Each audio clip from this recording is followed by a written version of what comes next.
Hello student, स्वागत है एक बार फिर से आप सभी का आपके अपने चैनल WPS में। मेरा नाम है वसीम और आप देख रहे हो वसीम फार्मा स्टडी चैनल। आज का जो हमारा सब्जेक्ट है वो है हॉस्पिटल एंड क्लिनिकल फार्मेसी, जिसका कोर्स कोड है ER 2025 का टी। ठीक है, इसका मतलब टी मीन्स होता है थ्योरी और 25 मतलब यहाँ पे सब्जेक्ट नंबर 5 है। ठीक है, और इसमें मैंने क्या क्या है, जैसे कि मैं पहले भी बता के रखता हूँ कि क्वेश्चन को मैं दो पार्ट में डिवाइड करता हूँ, लॉन्ग आंसर। लॉन्ग में आपको क्या करना होगा, फाइनल में आपको एनी 6 करना होता है, उसके बाद में शॉर्ट आंसर आता है। शॉर्ट में एनी 10 आपको करना होता है। तो मैंने क्वेश्चन को लॉन्ग को टोटल 14 क्वेश्चन दिया है और शॉर्ट में आपको टोटल 22 क्वेश्चन दिया है। आप किसी भी बोर्ड के आप इतना क्वेश्चन पढ़ के जाएंगे, आराम से पास हो जाएंगे। तो आपको क्या करना है, लेक्चर में लास्ट तक का बने रहना है वीडियो में, ताकि हर एक क्वेश्चन आपको समझ में आ जाए। पहला क्वेश्चन क्या दिया है, describe the process of development hospital फार्मूलरी, कैसे डेवलप करना है उसके बारे में। और यहाँ पे periodic checking of expiry, right the soap of the set. ठीक है ना, इसका सोप आपको लिखना है। उसके बाद में medication need to be store in appropriate storage condition, elaborate the statement. इस लाइन को आपको एलाबोरेट करना है और एक्सप्लेन करना है। और क्या करना है, what is the complete floor stock drug distribution, क्या है इसके बारे में आपको लिखना है।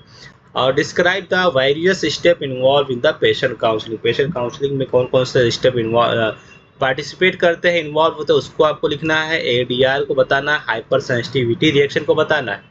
उसके बाद में पल्मोनरी फंक्शन टेस्ट को आपको बताना है। Describe the objective and composition of pharmacy and therapeutic committee, इसके बारे में आपको बताना है। उसके बाद में इन्वेंट्री कंट्रोल क्या होता है ये आपको बता देना है। और economic order quantity and inventory turnover के बारे में आपको थोड़ा सा एक्सप्लेन कर देना है।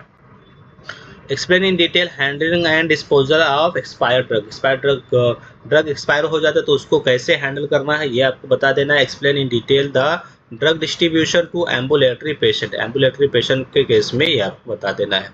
उसके बाद में describe the content of the typical medication interview form, तो ये आपको एक्सप्लेन करना है। यहाँ पे 6 मार्क्स में क्वेश्चन पूछा गया है।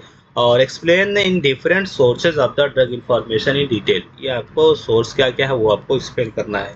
उसके बाद में explain in clinical laboratory test and their significance, ये आपको पढ़ के जाना है।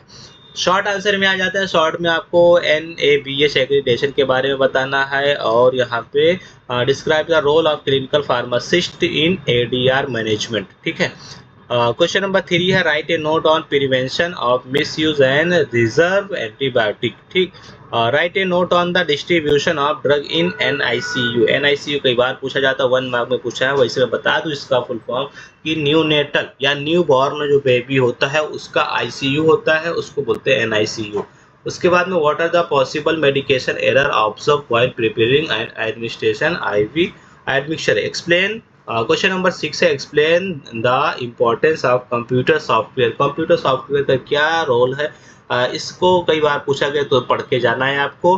Give the goal and objective of clinical pharmacist on word round. ठीक है, जब वार्ड में होता है ना हॉस्पिटल में, तो उसका क्या क्या मतलब उसके बारे में पूछा गया है। और यहाँ पे हेमाटोलॉजिकल डिसऑर्डर के बारे में आपको लिखना है। क्वेश्चन नंबर 9 है, describe the role of clinical pharmacist in interpretation of clinical laboratory test. Laboratory test से कई बार क्वेश्चन पूछा गया है, तो ये आप करके जाना। उसके बाद में सिम्टम्स, उसके बाद symptoms, fatal dose and treatment of opium poisoning, ये आपको पढ़ के जाना है। ओपियम पॉइजनिंग कई बार पूछा जाता है, डिफरेंट। उसके बाद में क्वेश्चन नंबर 11 है, enlist different type of the medication error as per ASHP, तो इसको आपको पढ़ के जाना है। क्वेश्चन नंबर 12 की बात करेंगे तो role of pharmacist, anti microbial resistance में आपको रोल ऑफ फार्मासिस्ट क्या है ये बताना है। Silent feature of FIP WHO, क्या मतलब इन दोनों के हिसाब से GPP गाइडलाइन बता देना है। और जो RS होता है 6RS scientific purchasing of the pharmaceutical, ये आपको एक्सप्लेन करना है। उसके बाद में right note on distribution of narcotic and psychotropic substance के बारे में लिखना है। शॉर्ट नोट ऑन TPL, ठीक है ना, टोटल पैरेंटल न्यूट्रिशन, उसके बारे में है। और ये EHR को आपको क्या करना है, इसके बेनिफिट के बारे में बता देना है।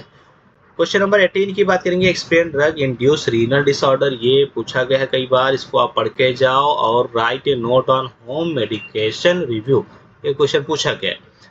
क्वेश्चन नंबर 20 की बात करेंगे तो explain the clinical significance of typhoid function, thyroid function test, thyroid जो डिजीज होती है उसके बारे में। ठीक है, short note on the general treatment of poisoning, और लास्ट है हमारा यहाँ पे different type of medication error. तो इतना ही हमारा क्वेश्चन था, इसको आप करके जाओगे आराम से, आप पास हो करके आओगे, बस पढ़ के जाओ। आप किसी भी बोर्ड के हो, इतना सॉल्व कर लो। नहीं कुछ आता तो आपको हर एक टॉपिक के बारे में एक एक पेज, मिनिमम एक एक पेज करेंगे तब भी आपका 45 से 50 पेज आराम से रेडी हो जाएगा थोड़ा बहुत, ठीक है ना। तो ये आपके पढ़ने के लिए आसान हो जाएगा। इसको आप लिख लिख के करना, लिख लिख के करेंगे उतना ही आपको आसान होगा। अगर आपको वीडियो पसंद आ रही है दोस्तों, तो आप जाने से पहले लाइक करके जाना, चैनल को सब्सक्राइब नहीं किया सब्सक्राइब कर दे और शेयर करना ना भूलें। अब लास्ट हमारा जो पेपर बचा है वो है आपको फार्मेसी लॉ एंड एथिक्स, जिसको हम लोग पढ़ेंगे नेक्स्ट वीडियो लेक्चर में। तब तक के लिए take care, bye bye, thanks for watching.